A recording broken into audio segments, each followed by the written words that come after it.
देखो, संसार में मानव जाति को बचाने के लिए, मानव को दुख और मौत से बचाने के लिए, प्रलय कयामत विनाश से बचाने के लिए सत्य आया है।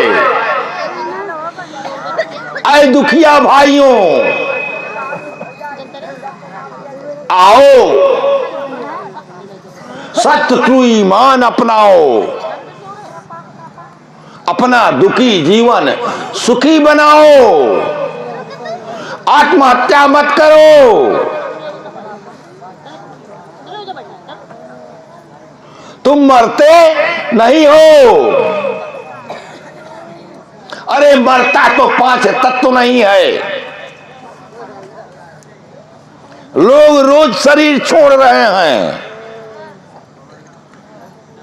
वो 5 तत्व की शरीर है।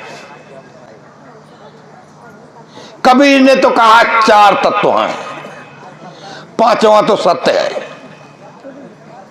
पर सत्य भाई, हम दुखिया मानव भाइयों की रक्षा के लिए, मानव जाति धरती से समाप्त ना हो इसके लिए आए हैं।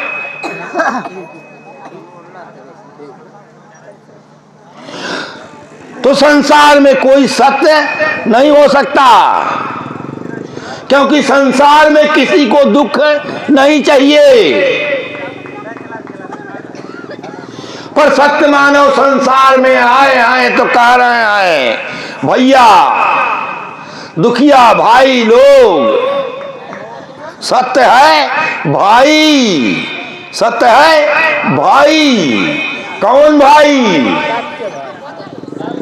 जो हमारे आपके शरीर का दुख हटा लेंगे, बांट लेंगे और हमारा आपका दुख कम हो जाएगा।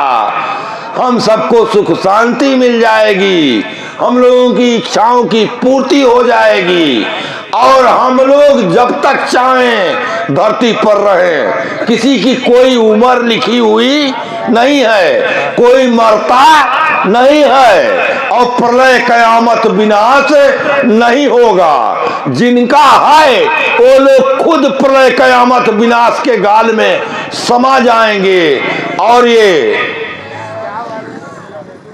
धरती जन्नत बन जाएगी।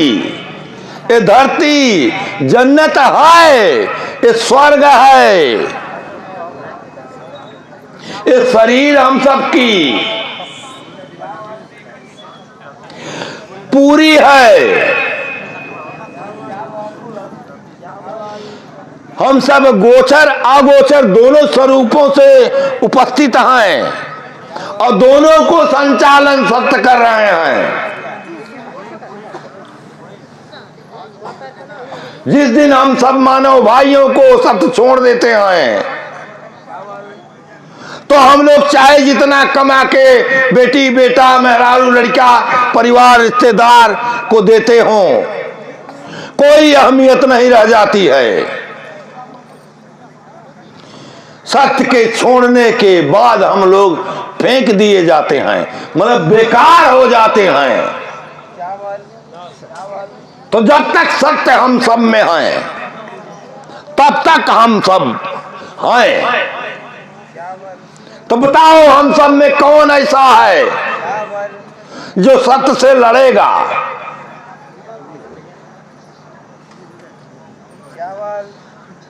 अरे मारते सभी हैं दूसरों को, लेकिन कोई अपने को भी मारता है और मारता है तो चोट लगती है कि नहीं लगती है?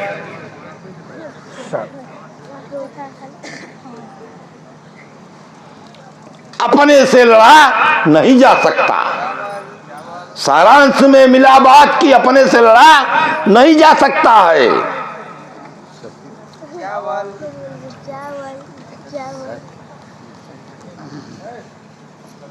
तो भाई दुखियों के लिए आए सत्य, दुखिया से मिले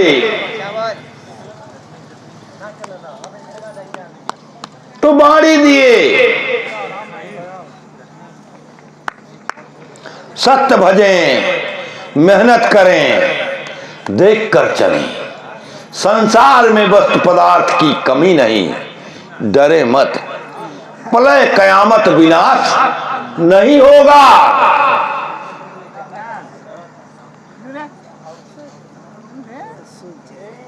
कोई मरता नहीं है, आप भी मरोगे नहीं। मां बाप से शरीर पाके आए हो, और जब सत्य छोड़ देंगे तो ये शरीर छोड़ करके चले जाओगे अगोचर संसार में। अब जहां तुम्हारे पास ये शरीर नहीं रहेगी, खाने वाली, पीने वाली, सोने वाली, जागने वाली, थकने वाली, ये शरीर तुम्हारे पास नहीं रह जाएगी। रह जाएगी कौन शरीर? जब हम लोग खा पी करके सो जाते हैं तो हमारी अगोचर शरीर, अलौकिक शरीर, इस शरीर से निकल करके देखती है वो, अब ये थका मादा है, ये 2-4 घंटा तो सोएगा, इसको कोई अब काम करना नहीं है। अब तब वो निकल के जाती है, जहां भी जाएगी, चाहे हमारे आपके इस शरीर से देखी हुई जगह पर, चाहे अनदेखी जगह पर, जो कुछ भी वो देखेगी। हम आंख बंद करके सो रहे होते हैं, फिर भी सब कुछ वैसे ही दिखाई देता है, और जगने पे लगता है कि जना आज हम हिया गए, हम हो ही देखा, ऐसन देखा, वैसा देखा।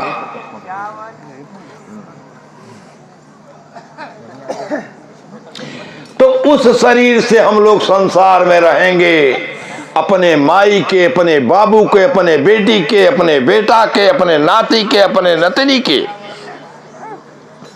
सबको आएंगे, देखेंगे, समझेंगे, पर केहू की कोनो मदद नहीं कर पाएंगे। किसी का कोई मदद नहीं कर पाएंगे।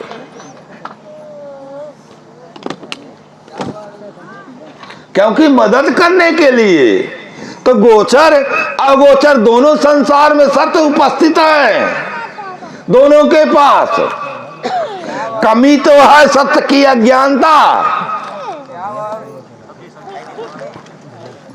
तो जब हम सब सत्य भजन करेंगे तो हमारी शरीर में, हमारी शरीर निरोग होगी, निर्दुख होगी, निर्दोष होगी, और सुख शांति से युक्त होगी, और जीने की इच्छा होगी। कब तक जिएंगे? जब तक जीने लायक रहेंगे।